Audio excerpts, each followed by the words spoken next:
आज बनवूया आपण अंडा कढी। त्याच्यासाठी मसाले लागणारे एक मोठा साईजचा कांदा, थोडंसं खोबरं घेतलं आहे, जिरं, अद्रक, 7-8 लसणाच्या पाकळ्या आणि सांबार। हे सगळे कांदा फ्राय करून घेतलेला आहे, त्याची पेस्ट तयार केलेली आहे। मसाला बघू शकता, छान बारीक पेस्ट तयार केलेली आहे। आता अर्धा डझन अंडे घेऊन त्याच्या मधामधून काप केलेले आहे।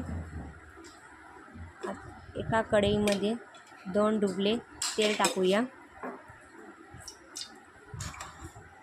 तेल झाल्यानंतर जे आपण पेस्ट तयार केली होती मसाल्याची ते टाकून छान फ्राय करूया। मसाला शिजला गेलेला आहे, त्यासाठी 1 चम्मच जिरा पावडर, अर्धा चम्मच हळद, 1 चम्मच तिखट, चवीनुसार मीठ टाकायचं आणि गरम मसाला टाकूया थोडासा, गोडा मसाला आहे तो। आता छान व्यवस्थित फिरून घेऊया। मसाला शिजेपर्यंत फिरवत राहायचं। बघू शकता मसाला छान शिजला गेला आहे।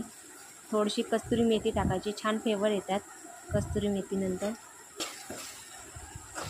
छान फिरवून घेऊया। आता बघू शकता छान तेल सुटलेलं आहे मसाल्याला। त्याला आता पाणी टाकूया, आपल्याला पाहिजे तेवढी ग्रेव्ही पाणी टाकूया। पाणी टाकून झाल्यानंतर एक कढ येऊ द्यायचं। छान कढ आल्यानंतर कापलेले अंडे आहेत ते टाकूया।